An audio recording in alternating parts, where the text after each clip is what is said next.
আপনারা ইতিপূর্বে ভারতবর্ষের অবিজেপি দলগুলোর পক্ষ থেকে হোয়াটসঅ্যাপ ইউনিভার্সিটি বলে একটি শব্দ বা একটি সেন্টেন্স আপনারা শুনে থাকবেন। এই হোয়াটসঅ্যাপ ইউনিভার্সিটি আসলে কি? এটা বুঝতে হলে আপনি নিশ্চয়ই ভারতবর্ষের বর্তমান রাজনীতি সম্পর্কে খবর রাখেন। ভারতবর্ষের বর্তমান রাজনীতিতে হোয়াটসঅ্যাপ ইউনিভার্সিটি একটি মিথ্যা মিথ্যা বলার একটি কারখানা বা একটি বিশ্ববিদ্যালয়।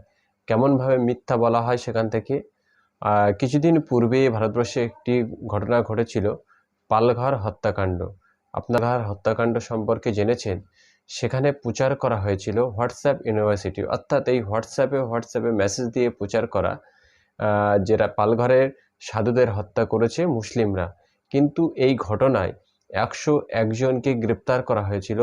পরবর্তীতে দেখা গেল এই 101 জন যে গ্রেপ্তার হয়েছে এর মধ্যে একজনও মুসলিম ছিল না। তাহলে পালঘরের যদি সাধুদের মুসলিমরা হত্যা করে থাকে, তাহলে যতজনকে গ্রেপ্তার করা হয়েছিল তার মধ্যে একজনও মুসলিম ছিল না। ঠিক অনুরূপভাবে কিছুদিন পূর্বে একটি সিনেমা নিয়ে ভারতবর্ষ তোলপাড় হয়েছিল। আপনারা সকলেই জানবেন, সেই সিনেমাটি হলো কেরালা স্টোরি। এই কেরালা স্টোরিতে বলা হয়েছিল 32,000 কেরালার মহিলা, হিন্দু মহিলা, তারা আইএসএতে গিয়ে জয়েন করেছে এবং তারা সন্ত্রাসবাদী কাজকর্ম চালিয়েছে।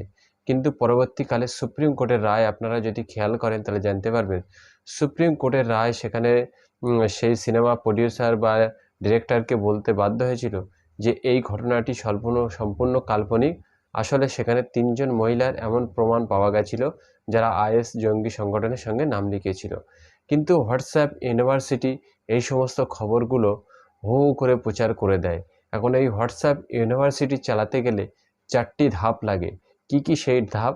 এখানে বুঝতে হবে যে আপনি যে দেশে মিথ্যে খবর ছড়াবেন সেই দেশের সংখ্যাগরিষ্ঠতা মানুষ বা সংখ্যাগরিষ্ঠতা যে ধর্মাবলম্বী মানুষ আছে তাদেরকে প্রথমে আপনাকে টার্গেট করতে হবে। ভারতবর্ষে এই মুহূর্তে সংখ্যাগরিষ্ঠতা হলো হিন্দু সম্প্রদায়ের মানুষেরা। এখন এই বিজেপি সরকার হিন্দুদের কতটা ভালোবাসে, কতটা তাদের স্বার্থ রক্ষা করে সেটা বড় কথা নয়। তাদের কিন্তু মূল লক্ষ্য ছিল হিন্দু সম্প্রদায়কে তাদের কবজা করা, অর্থাৎ হিন্দু সম্প্রদায়কে টার্গেট করে তারা এগোতে চাইছিল, যেখানে মিথ্যে খবর ছড়িয়ে দিয়ে দেশে একটি অশান্তি এবং ধর্মীয় উস্কানির বাতাবরণ তৈরি করা যায়। সেই মতো তারা হিন্দু সম্প্রদায়কে টার্গেট করে প্রথমে প্রচার করতে শুরু করেছে যে হিন্দুরা টার্গেটে আছে, হিন্দুরা ভালো নেই, হিন্দুরা 1000 বছর ধরে অত্যাচারিত হচ্ছে। এরকম তারা প্রথমে হিন্দু সম্প্রদায়ের মানুষগুলোকে টার্গেট করেছে এবং টার্গেট করার পরে তারা বলছে হিন্দুরা ডেঞ্জার পয়েন্টে আছে, হিন্দুরা দেশ থেকে বিতাড়িত হওয়ার মুখোমুখি দাঁড়িয়ে আছে। এমনভাবে তারা হোয়াটসঅ্যাপ ইউনিভার্সিটি থেকে মিথ্যে খবর প্রচার করছে। এখন এই জায়গায় দাঁড়িয়ে আপনাকে আমাকে ভাবতে হবে, সত্যিই কি দেশের এই অবস্থা হয়েছে? যদি হয়ে থাকে তাহলে আপনাকে অবশ্যই পালঘরের ওই ঘটনা আপনাকে জানতে হবে, কেরালা স্টোরি জানতে হবে, বা সুধীর চৌধুরীর যেটা লাভ জেহাদ। সুধীর চৌধুরী যখন জি চ্যানেলে কাজ করত তখন তিনি মিথ্যে খবর প্রচার করেছিল লাভ জেহাদও সুপ্রিম কোর্টের রায়ে একটা সম্পূর্ণ মিথ্যে খবর বলে প্রচার হয়েছে।